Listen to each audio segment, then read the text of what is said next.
We have agreed that that is our intention, to deepen solidarity,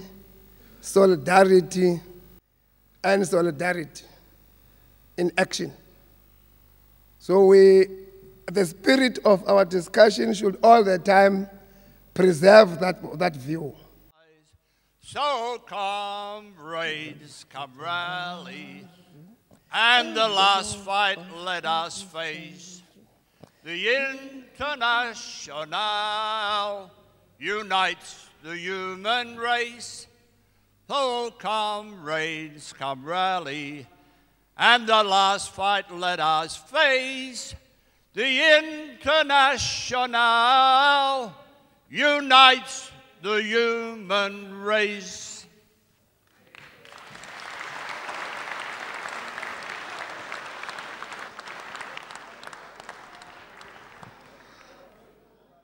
And women are all over the world are challenged today more than they have ever before.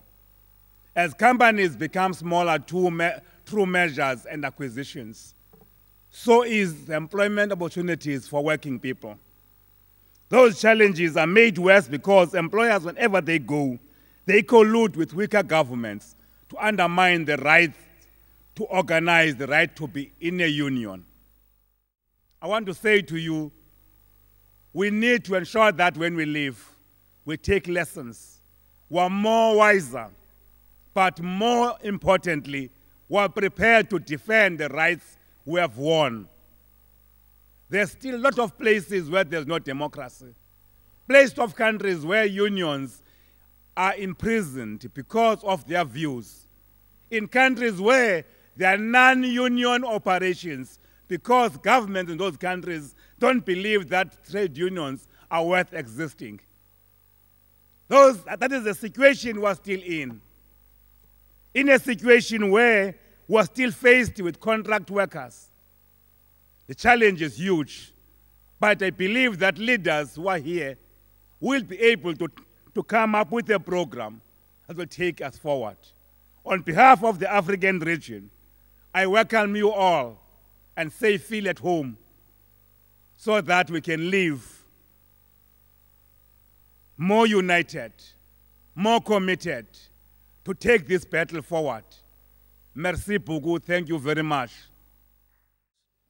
So it is very important that the Mining and Maritime Initiative and the global efforts of the trade union movement continue to strive, work hard, and represent and fight for workers globally. It doesn't matter where you're from, what nationality, what country, what your employer is, the struggle immerses is exactly the same in each country. The language might be different, but the modus operandi of the employers and the ruling class are exactly the same, and that is to destroy workers' rights and conditions around the world. And every success they have in one country is a forerunner to the success in the next country. So we cannot be insulated from these attacks. And I think the big mining companies, almost all of them, I suppose, don't like unions. Don't like unions, and we have to expect that they will continue to look for loopholes in national legislation. They will use union busters and any other ways to make sure that workers don't get a chance to be properly represented by unions, and they will take their chances to make sure that companies or plants that are already organized get union free.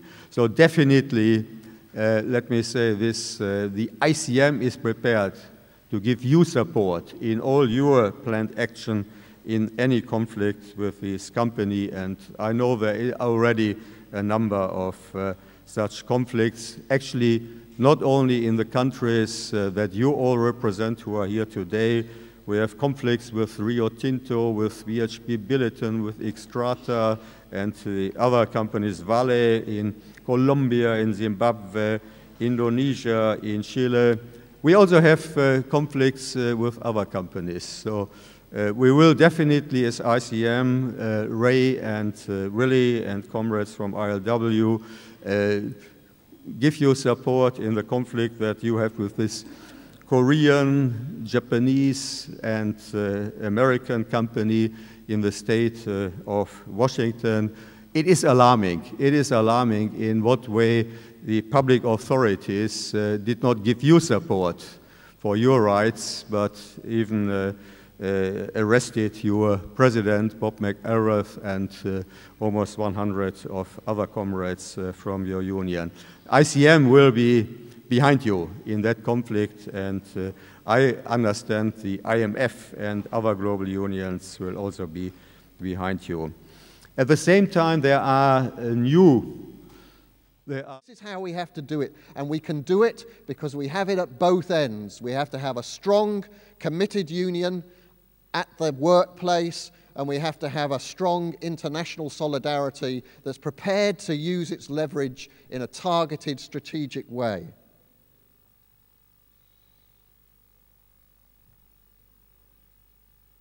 So we're learning. I mean, I think we've likened the ITF at times to an oil tanker itself, that it's bloody hard to change direction. You have to pull on the wheel, and gradually the ship starts to turn. But we are starting to turn, and I think it's thanks to the energy that's being put into us by meetings like this that say it's not enough just to hold meetings. It's not enough just to hold meetings. We have to be doing things, and we have to reflect the way the world is changing. So we build new kinds of networks. We have to operate strategically. We have to identify our most important targets. We can't do everything all the time. We can't do everything every time there's a dispute. We haven't got the resources. We have to be targeted. We have to look at where we have a real chance of having an effect and where it's a really critical point in the global economy. And I think this identifying the supply chain, identifying the strategic position that we actually ought to have for ourselves and building on it. We have to operate across industries, like we are here, maritime and mining, but across all the industries where we can get that kind of leverage. We have to talk to each other. We have to build these alliances.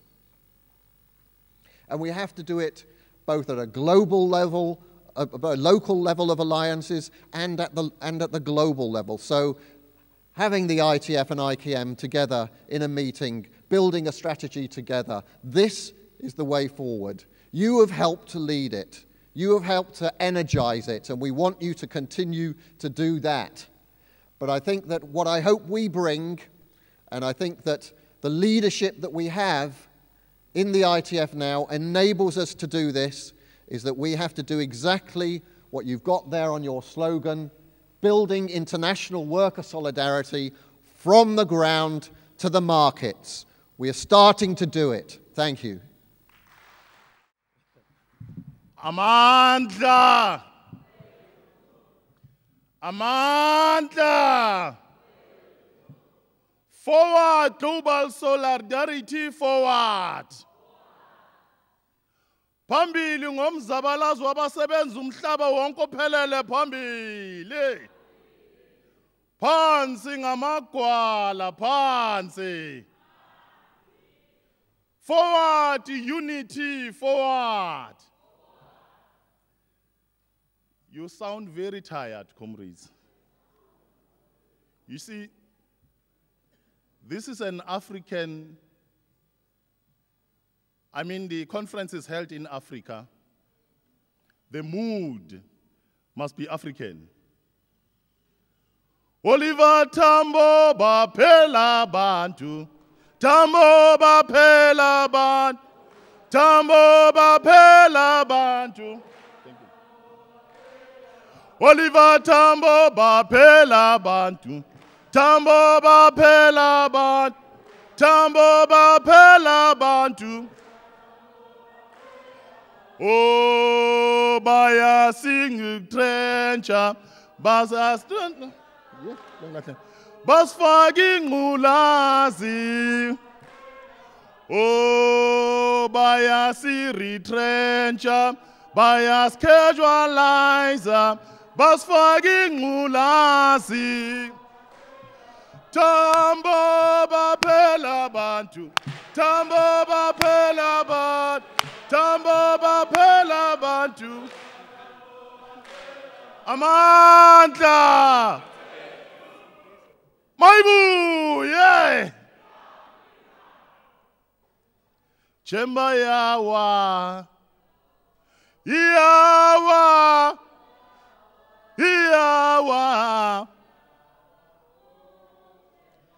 Oh, chemba yawa, chemba yawa, oh, chemba yawa. Oh, chemba yawa, yawa, oh, chemba yawa. Amanda. Thank you, comrades. Give some overview in Africa. Political economy of Africa's mineral wealth, asking a question as to whether is it an opportunity or is it a curse? We're asking a question then, what do we need to know in order for us to act? Because you cannot act without knowing. That's why it's important to have a map when you leave your place to the desired destiny or destination. We will also reflect on the work that the Global Days of Solidarity, which were held from February 14th to 19th of this year, which all of you participated in, played a very important part in winning my liberation. Fueron 2 años, 2 meses, 20 días de estar preso injustamente por este gobierno corrupto que tenemos ahorita en nuestro país. I was a prisoner for 2 years, 2 months, and 20 days, held by the corrupt government that right now rules my country. Entregado a las empresas como es el Grupo México, Peñoles y el Grupo GAM. A government which is sold out to the big companies like Grupo Mexico, Peñoles, and Grupo GAM. Un secretario de Trabajo, Javier Lozano Alarcón, y Felipe Calderón, que es el presidente de la República, no ha hecho más que atacar al sindicato en vez de ver por los trabajadores. A labor secretary, Javier Lozano Alarcón, and a president of the country, Felipe Calderón, who have done nothing but attack the workers. Sufrimos una gran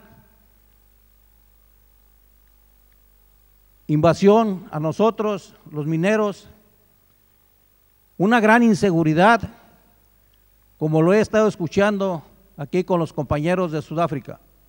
We have very bad working conditions. We have a lot of insecurity, just as we've been hearing from the comrades here in South Africa. Creo que somos amigos y hermanos y sufrimos el mismo dolor. I think we are friends, we are brothers, and we suffer the same pain. Que es la inseguridad de las minas, the lack of health and safety in the mines, en las cuales tenemos que seguir apostando a que nos den mejores salarios, mejores prestaciones y mejor seguridad para volver a llegar a nuestras casas sanos y salvos. And so we have to keep fighting to win better wages, better working conditions, better health and safety so that we can return each day from work safe and sound. Now let me tell you something he didn't say because he's too proud and he sometimes gets fractured about this, and so do I. It was your work that got him released, all of you and everybody that contributed to the Days of Action, and I don't care if it was the ICEM or the IMF or whoever takes credit for it or the Mining and Maritime Initiative. I know it was global solidarity that worked. I watched the videos from around the world where I saw people stand up at embassies, stand up and fight for people like Juan and Napoleon and that union in Mexico. Juan was offered $2 million to get out of jail. I visited Juan twice in a Mexican jail. It wasn't pleasant. It was awful, as you could well expect. $2 million to walk. All he had to do was renounce his leader and renounce his union. And excuse me for this, he told him in Mexican or Spanish, he said, go fuck yourself. You need the money more than I do.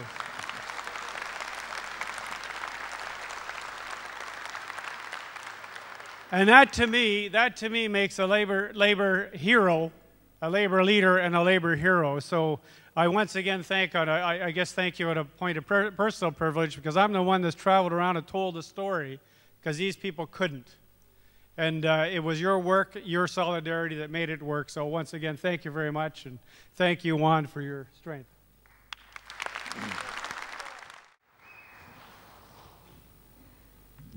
Thank you, Ray. As you all know, January 31st, 2010, Rio Tinto, we went to work that day. They locked the gates on us, told us we weren't needed anymore. They brought replacement workers in, to take our jobs. At that time, me and 550 other workers had no idea what we were going to do. If it hadn't been for the support of the ILWU, the Maritime Union of Australia, the CFMEU of Australia, the unions of New Zealand, the support we got from the unions in South Africa, England, and across the United States, I don't think we would have won that battle. Rio Tinto is a multi-million-dollar corporation. We were 550 union members in a small local, and as Mike Dolan told you this morning, we are literally in the middle of nowhere. We're isolated from everybody and pretty much anything.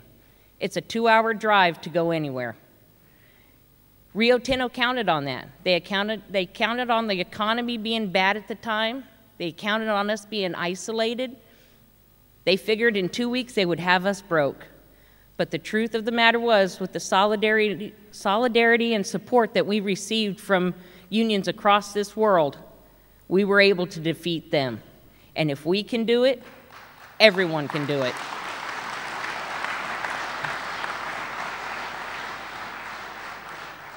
And I know you'll see a lot more of it in the video we got coming up, but I would just like to, on behalf of my Local 30, to thank everyone for everything that they've done and are doing and will continue to do. Thank you.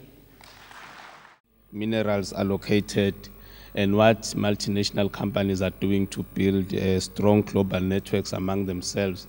And hence that calls on trade unions to also build alliances and build strong global federations. We also looked at the politics of underdevelopment, where we noted that our roads were mainly constructed for the transportation of raw materials from the production site, mainly to the seas and to the airport, and leave the rest of the continent underdeveloped in terms of transport infrastructure. We then continued to look at diversification of campaigns as a network now, what we can do in terms of campaigns.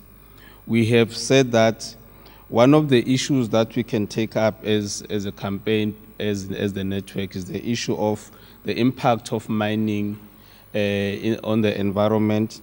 And also we have said that those unions that have got capacity, in particular South African unions, must support some of these campaigns in terms of resources. We have also noted that Africa, in terms of industrialization, is still backward because many of our raw materials are exported to other countries where they go and create more jobs and leave our people unemployed. Hence, we have said the issue of beneficiation of materials, of raw materials, must be a priority campaign for us. And then we have said that our resources must be used to develop the region. We have made an example with the number of companies that are operating in the continent and the region that can be used. I'd like to finish on behalf of the Maritime Union New Zealand delegation, others that are here, Brother Scott McDine, the Australian Workers' Union. Just like to say, we are proud to be here amongst like-minded fighting working class unions. Viva South Africa, viva! Viva Maritime Mining, viva! Viva the All Blacks, viva! Good on yous. All right, thank you.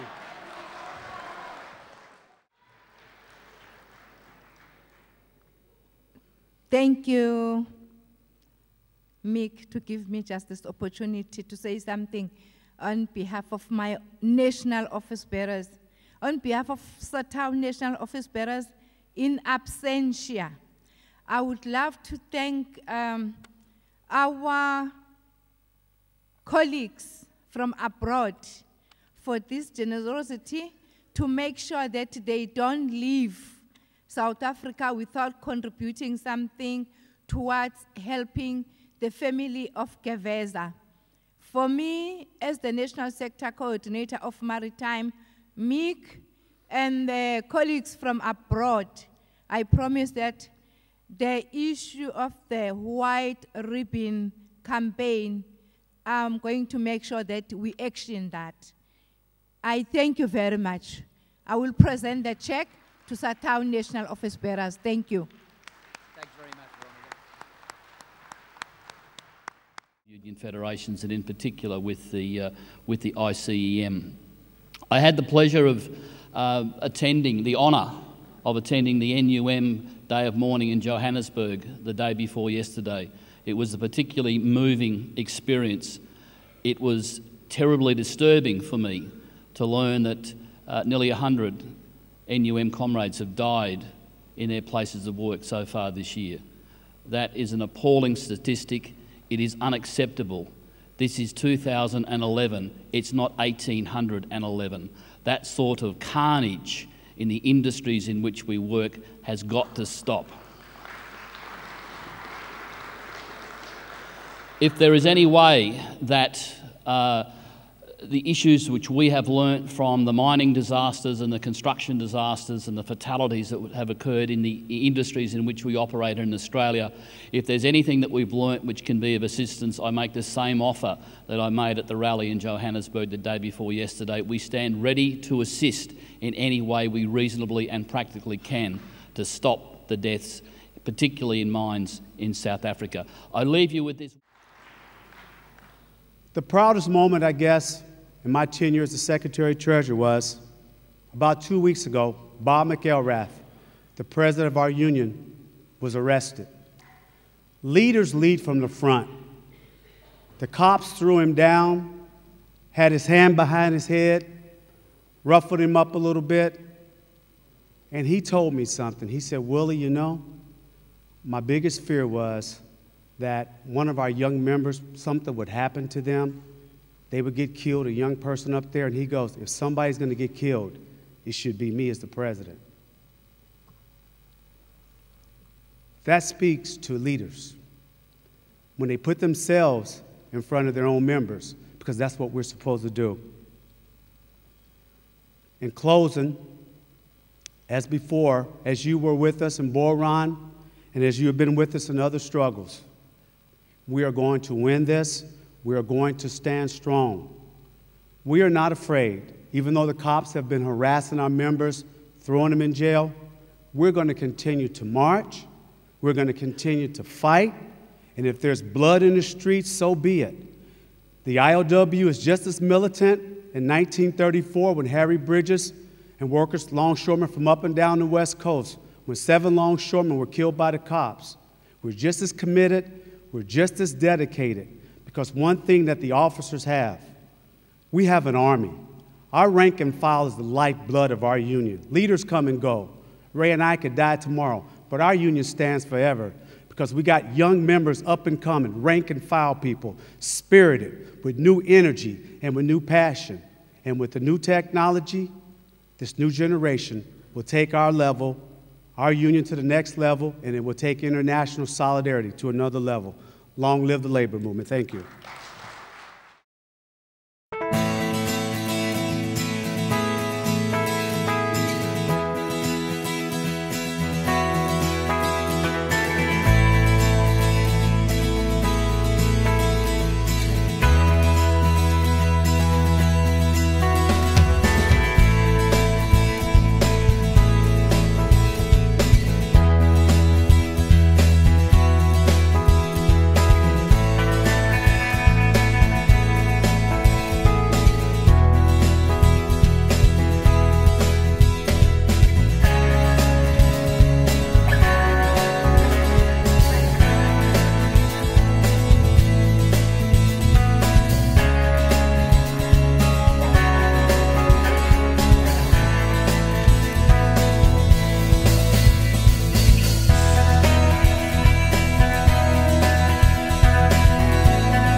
Viva Mining and Maritime, viva!